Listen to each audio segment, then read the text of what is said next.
राज दरबार लगा हुआ है। अरिदमन अपने अवस्थाओं को देखकर अपने पुत्र श्रीपाल को राजपाट सौंप देते हैं। वृद्ध अवस्था को देखकर सन्यास को उपलब्ध हो जाते हैं। इधर बहुत अच्छे तरीके से श्रीपाल अपने राज का पालन पोषण कर रहे हैं।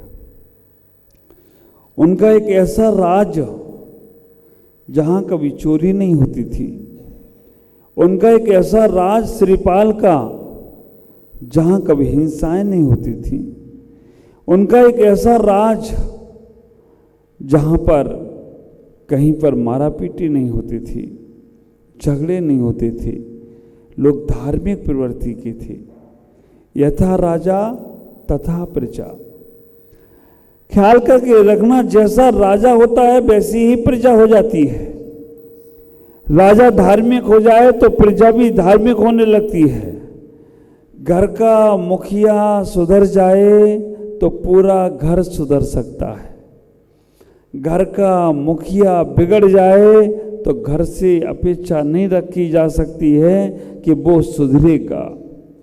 ख्याल करना, संस्कार हमेशा ऊपर से नीचे की ओर आते हैं। माँ बाप सोचें कि मेरे बच्चे मेरी बात माने।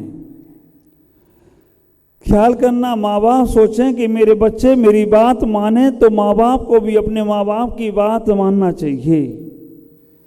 और एक बात का ख्याल करके रखना, जो माता पिता, जो लोग संतों की बातों को नहीं मानते हैं, उनकी बात उनके बच्चे भी नहीं मानते। जो लोग अपने बड़ों की बातों पर ध्यान नहीं देते हैं, उनके छोटे भी उनकी बातों पर ध्यान नहीं देते। इतना ही विचार करना, प्रैक्टिकल सोचने का प्रयास करना। अगर तुम बड़ों का सम्मान करोगे तो तुम्हारे भी छोटे तुम्हारा सम्मान करेंगे।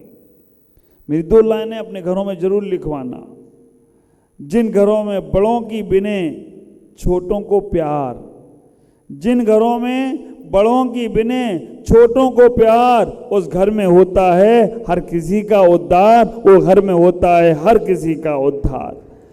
अब विचार करना, जहां पर बड़ों के प्रति विनय का भाव होगा और छोटों के प्रति प्यार का भाव होगा, उस घर में कभी भी कोई संकट नहीं आ सकता है।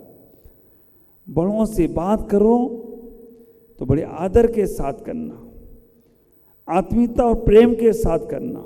हमारे पास जब लोग आते हैं, हम उनको जी लगा के बात कर लेते हैं, पदम जी। अब जी लगाने से ये बड़े हो गए या हम बड़े हो गए? जी लगाने से इनको सम्मान दे दिया है, लेकिन बड़े तो हम ही रहे ना। तो जी लगाने से कोई बड़ा नहीं हो जाता, लेकिन जी लगाने से आपकी संस्कारता, आपकी शालीनता और आपका विनय भाव दरस जाता है। और तू तवा करके बात करे तो क्या होगा? ख्याल करना, कई बार आप लोग बोलते हैं तू में बड़ा प्यार आता है। हाँ, एक पति ने अपनी पत्नी को एक चांटा मारा। पत्नी ने पूछा क्यों मारा? पति ने बोला मुझे तुम पे प्यार आ रहा था ना, इसलिए मार दिया। बेटा बोल दे पिता को, तू समझता है क्या? वहां पर सब बड़ों के आदर होते थे, सत्कार होते थे। राजा अरिदमन तो चले गए, श्रीपाल राजपाट कर रहे हैं। करते करते अचानक उनके शरीर में एक दाग दिखा। शरीर में एक दाग दिखा, वो चिंतित हो गए।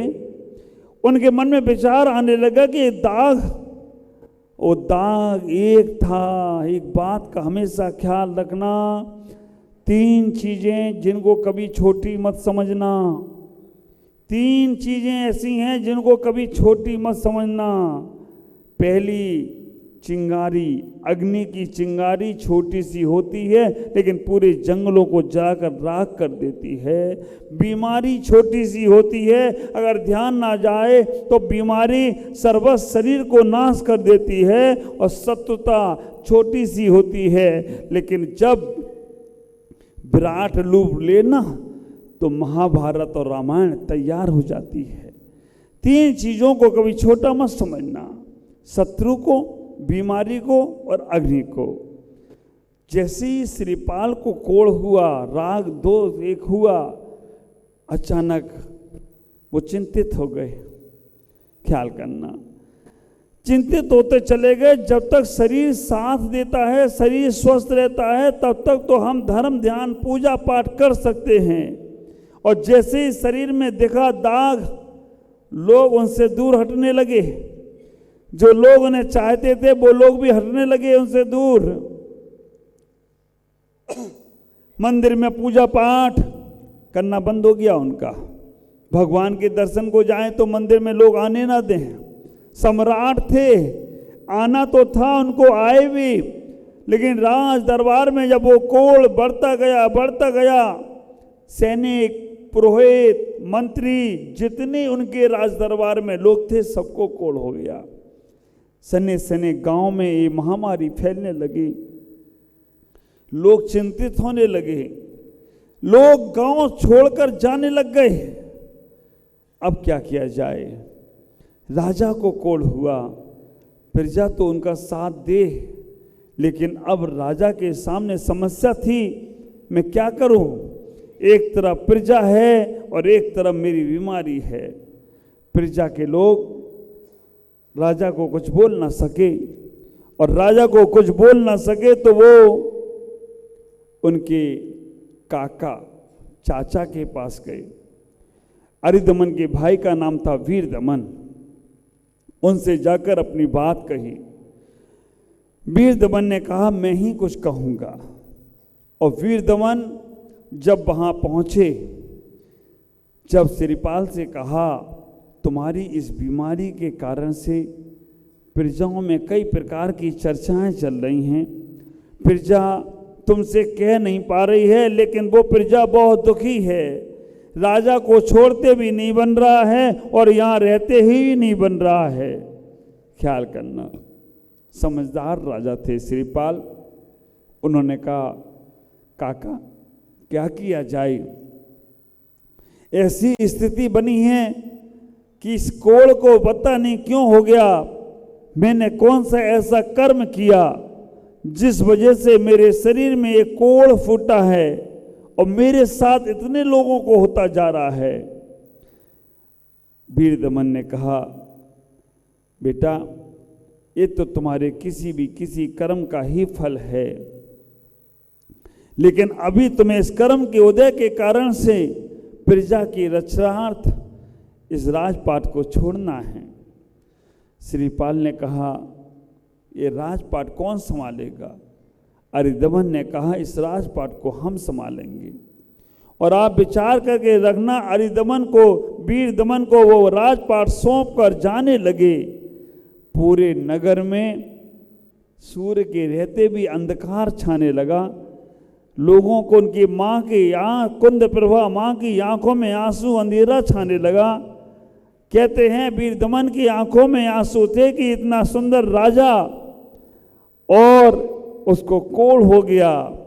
कुंद प्रभा तो इतना ही कह रही थी कि अभी तो पति गए हैं दीक्षा लेकर, उनका वियोग सहन नहीं हुआ था, उनका वियोग सहन करने की ताकत नहीं आई थी। उसके पहले बेटा भी चला गया। क्या स्थिति बनी होगी? पिता गया, उसके थोड़े दिन बाद बेटा भी चला गया, और बेटा बीमारी से जा रहा है। देश से अन्यत्र चले गए। ख्याल करना, जंगलों में रहने लगे। श्रीपाल इधर उधर भटकने लगे। राजाओं ने व्यवस्था भी पूरी दी, लेकिन उन्होंने कोई व्यवस्थाओं को लिया नहीं, और बन भटकते मालवा चंपापुर से, चंपापुर अभी वर्तमान में कहाँ है? बिहार में। बिहार से चलते चलते मालवा पहुंच गए। मालवा मध्य प्रदेश में है, और मालवा के वो उज्जैन के बाहर पहुंच गए। आप ख्याल करके रखना, उज्जैन नगरी में पहुंच गए। उज्जैन वो ही नगरी है जहां कभी तीर्थंकर महावीर साधना कर रहे थे। तीर्थंकर महावीर के कानों में शमशान में रुद्र ने जो उत्सर्ग किया, वो महावीर को उज्जैन के शमशान में ही किया। हमारे पूज्य और श्रेष्ठ और ज्येष्ठ प्रज्ञा सागर जी महाराज, जिन्होंने तपोभूमि बनाई, माँ सुकमाल की मूर्ति बनाई। अब विचार करना, सुकौशल मुनिराज की कहानी उज्जैन की है, जितने उपसर्गों की कहानी है वो उज्जैन की है, क्योंकि जहां भगवान महावीर को उपसर्ग हुआ वहां पर सभी को उपसर्ग होता है। वहां पर जब श्रीपाल पहुंचे और गार्डन में, उद्यान में रुके थे, उसी नगर में, उज्जैनी नगरी में, कहते तो हैं बहुत धार्मिक लोग थे लेकिन उपसर्ग भी होते थे। वहाँ का राजा था प्रजापाल, कहीं कहीं पहुपाल भी कहते हैं। प्रजापाल, उनकी बहुत सुंदर राज व्यवस्था थी। प्रजापाल की पत्नी का नाम था निपुण सुंदरी, और निपुण सुंदरी उनका पूरा साथ निभाती थी। कुछ समय उपरांत उनको 2 पुत्रियां हुई। एक का नाम रखा गया सुर सुंदरी और दूसरी का नाम रखा गया मैना सुंदरी। सुर सुंदरी और मैना सुंदरी, उन दोनों के नाम रखे गए। जब पूछा गया बेटा किससे पढ़ना है, सुर सुंदरी ने कहा मैं तो किसी ब्राह्मण से पढ़ना चाहती हूँ, क्योंकि ब्राह्मणों के पास बहुत ज्ञान होता है। ब्राह्मण से पढ़ने की प्रार्थना की तो राजा प्रजापाल ने उसे ब्राह्मण के साथ पढ़ने को पहुंचा दिया। मैना सुंदरी से पूछा तुम्हें किससे पढ़ना है, किसके पास शिक्षा के लिए जाना है। मैना सुंदरी ने कहा मैं जिन मंदिर में जो गुरुदेव हैं उनके पास ही शिक्षा ग्रहण करूंगी, मुझे कोई डिग्री विग्री नहीं चाहिए, मुझे तो धार्मिक शिक्षा से अपने जीवन को जीने का प्रयास करना है। सत्य घटना है, हम आपको बोल रहे हैं और मेरे मन में वो दृश्य चल रहे हैं, उज्जैन नगरी चल रही है। मैना सुंदरी को पिता लेकर गए। आप विचार करना, मैना सुंदरी को निपुण सुंदरी, और याद रखना मैना सुंदरी का माँ का नाम है निपुण सुंदरी, श्रीपाल की माँ का नाम है कुंद प्रभा, मैना सुंदरी के पिता का नाम है प्रजापाल और श्रीपाल के पिता का नाम है अरिदमन। माता पिता लेकर गए मुनिराज के पास कि मेरी बेटी को शिक्षा दो, मेरी बेटी आपसे पढ़ना चाहती है। मुनिराज आध्यात्मिक थे, नैतिक भी थे। मुनिराज ने इतना ही कहा, प्रजापाल तुम अपनी पुत्री को आर्का के पास लेके जाओ, क्योंकि बच्चियों को शिक्षा, महिलाओं को शिक्षा आर्का दे तो स्वच्छ अच्छा लगता है, पुरुषों को शिक्षा मुनि दे तो अच्छा लगता है। ख्याल करना, वो आर्काओं के पास लेके चले गए। आर्का माता जी ने उन्हें सारी विद्याएं सिखाई, सारा का सारा तत्व का ज्ञान कराया, न्याय शास्त्र पढ़ाया, जीवन जीने की कला सिखाई। जब दोनों बेटियां घर में वापस आईं, दोनों बेटियां जब घर में वापस आईं तो पिता ने पूछा सुर सुंदरी से, बेटा बताओ क्या क्या सीख के आई हो। उसने कहा मैंने नृत्य करना सीखा है, मैंने गायन कला सीखी है, मैंने भौतिक कलाएं सीखी हैं, मैंने भोजन बनाना सीखा है। हाँ, आजकल की तुम्हारी बच्चियां क्या सीख रही हैं? इंटरनल डिजाइनर सीख रही हैं, फैशन डिजाइनर सीख रही हैं, कपड़े की फैशन, और कई कई तो मॉडलिंग करना सीख रही हैं। वारी तुम्हारी बुद्धि। स्त्रियों को पहले जॉब पर नहीं भेजा करते थे, लेकिन आज इस बच्चियां जॉब करने जाने लग गई हैं, और जॉब करने के बाद वो शौक भी पूरे हो रहे हैं। बहुत सारी बातें हैं, अब बोलेंगे तो सब खुलती चली जाएंगी, इसलिए अपन इतना ही समझें। मैना सुंदरी ने इतना ही कहा, सुर सुंदरी ने कहा मैंने बाहर की सारी कलाएं सीख ली हैं। और जब मैना सुंदरी से पूछा तुमने क्या सीखा, उन्होंने कहा मुझे तत्व का ज्ञान आता है, मुझे ये कलाएं नहीं आती हैं, आत्मदर्शन कैसे हो वो कला आती है। मुझे उनका ज्ञान हुआ है कि हमारे तीर्थंकरों ने कैसे साधना की, कैसे जीवन को जिया।